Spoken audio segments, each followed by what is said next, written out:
तो संजय राउत पर गिरफ्तारी की तलवार भी लटक रही है। ये संजय राउत ही थे जिन्होंने महाराष्ट्र में उद्धव की अगुवाई में महाविकास अघाड़ी की सरकार बनाने में एक अहम भूमिका निभाई थी। ईडी की कार्रवाई को संजय राउत राजनीति बता रहे हैं, तो वहीं बीजेपी इसे कर्मों का फल।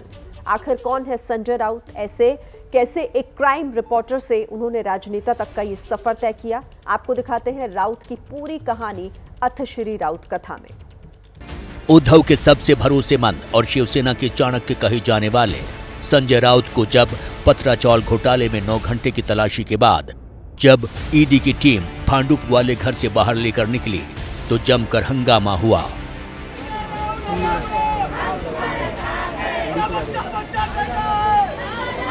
$1034 करोड़ रुपए के घोटाले में आरोपी संजय राउत किसी चैंपियन की तरह हाथ उठाकर अपने तेवर दिखा रहे थे,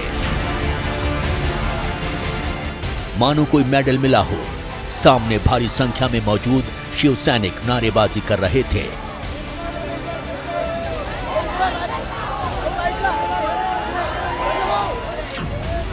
संजय राउत को हिरासत में लिए जाने से परिवार भी नाराज दिखा। पत्नी और बेटी ने हाथ हिलाकर राउत का हौसला बढ़ाया है। इसके बाद राउत ओपन रूफ वाली अपनी कार में सवार हुए, भगवा गमछा लहराया, दोनों बाजू उठाकर विक्ट्री साइन बनाया। पूरे रास्ते शिवसेना का सेनापति ये दिखाने की कोशिश करता रहा है कि वो महाराष्ट्र और शिवसेना के लिए शहीद होने जा रहा है।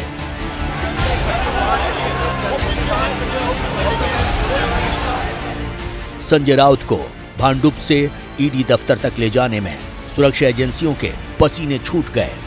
कोई बवाल न हो इसलिए संजय राउत को अपनी मनमर्जी करने की छूट दी गई। इसी दौरान संजय राउत ने एक ट्वीट भी किया, आप उस व्यक्ति को नहीं हरा सकते जो कभी हार नहीं मानता, झुकेंगे नहीं, जय महाराष्ट्र। कुछ देर बाद संजय राउत ईडी दफ्तर पहुंचे तो वहां भी उनके तेवर नरम नहीं पड़े। राउत ने कहा कि ये शिवसेना और महाराष्ट्र को कमजोर करने का कुप्रयास है जो कभी सफल नहीं होगा।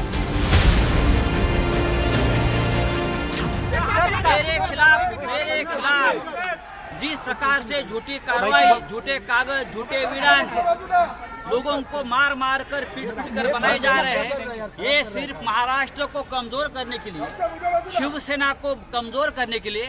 लेकिन शिवसेना कमजोर नहीं होगी, महाराष्ट्र कमजोर नहीं होगा। दूसरी बात, संजय राउत झुकेगा नहीं, न पार्टी छोड़ेगा, न शिवसेना छोड़ेगा। इस बयान के बाद जब संजय राउत ईडी दफ्तर के अंदर चले गए तो छोटी बेटी विदिता और भाई सुनील राउत भी उनकी खैरियत जानने के लिए यहाँ पहुँचे। संजय राउत को जो ईडी का समन्स आया था उसमें लिखा था पत्राचाल की कार्रवाई। उनको पूछो कौन सा पेपर मिला पत्राचाल का? मोबाइल नीचे करेगा भाई। सिंगल डॉक्यूमेंट पत्राचाल का मिला नहीं। और जो डॉक्यूमेंट लेके गए वो डॉक्यूमेंट्स राउत साहब ने इनकम टैक्स और राज्यसभा के जो फॉर्म भरा जाता है सब सबमिट किया हुआ है। अभी देखो ऊपर गलत कार्रवाई करेंगे, झूठे डॉक्यूमेंट्स बनाएंगे, जबरदस्ती से किसी से साइन लिया होगा, इस पे कुछ भी कर सकते हैं। फिर भी उनको लगेगा कि संजय राउत अभी झुकेगा, सवाल ही नहीं आता झुकने का। फांसी भी दो तो भी शिवसेना नहीं छोड़ेंगे, उद्धव ठाकरे को नहीं छोड़ेंगे, बाला साहब कैसे निकले। जय महाराष्ट्र। संजय राउत को हिरासत में लेने की इन तस्वीरों ने 23 फरवरी को मनी लॉन्ड्रिंग मामले में महाराष्ट्र के तत्कालीन मंत्री नवाब मलिक की गिरफ्तारी की यादें ताजा कर दी हैं। उस वक्त नवाब मलिक भी विक्ट्री साइन बनाते हुए ईडी दफ्तर गए थे। नवाब मलिक ने ये शायरी भी पढ़ी थी कि आज तुम्हारा वक्त है, कभी हमारा वक्त भी आएगा। जिस प्रकार से एनडीए सरकार ने महाराष्ट्र में भ्रष्टाचार का आतंक फैलाया था, अब संजय राउत को अपने भ्रष्टाचार का, माफियागिरी का, दादागिरी का हिसाब देना पड़ेगा। कि जो अकाउंट का काला चिट्ठा है, जो भ्रष्टाचार का शिवसेना दल के नेताओं का काला चिट्ठा है, वह चिट्ठा वे कितनी भी कोशिशें करे उसे मिटा नहीं सकते। ये बदले हुए भारत में नेता हो, अभिनेता हो, छोटा हो, बड़ा हो, सबके लिए कानून समान है। जिसने गलत किया है उन लोगों को जेल की सलाह के पीछे जाना हो। संजय राउत ईडी के रडार पर काफी समय से हैं। आज जब सुबह 7 बजे ईडी की टीम संजय राउत के घर पहुंची तो एजेंडा साफ था, संजय राउत से पूछताछ और उनके घर में दस्तावेजों की तलाश। जैसे ही ईडी पहुंची कुछ देर बाद उनके वकील विक्रांत सबने भी उनके घर पहुंचे।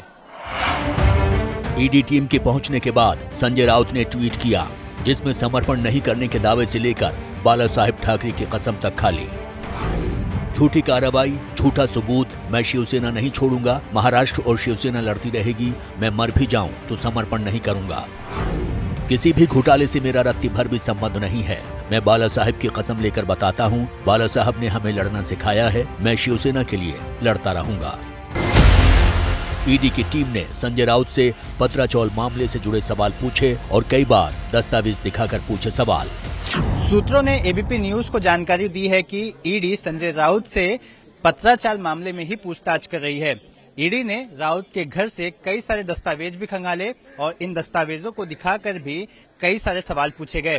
परिवार के करीबियों का दावा है कि इन सवालों के जवाब देते हुए राउत में आत्मविश्वास दिखाई दिया। ये हैं शर्मा जी, जो रात का खाना और देश दुनिया की सुर्खियां दोनों लेते हैं सुमित अवस्थी के साथ। अब ये हैं इनके पड़ोसी बनर्जी साहब। मिष्टी दोई खाते खाते पूरा बंगाल जान लेते हैं सुमन दे के साथ। इनकी तरह आप भी देखें अपने फेवरेट न्यूज एंकर को एक ही ऐप पर और डाउनलोड कीजिए एबीपी लाइव ऐप अपने स्मार्ट टीवी पर।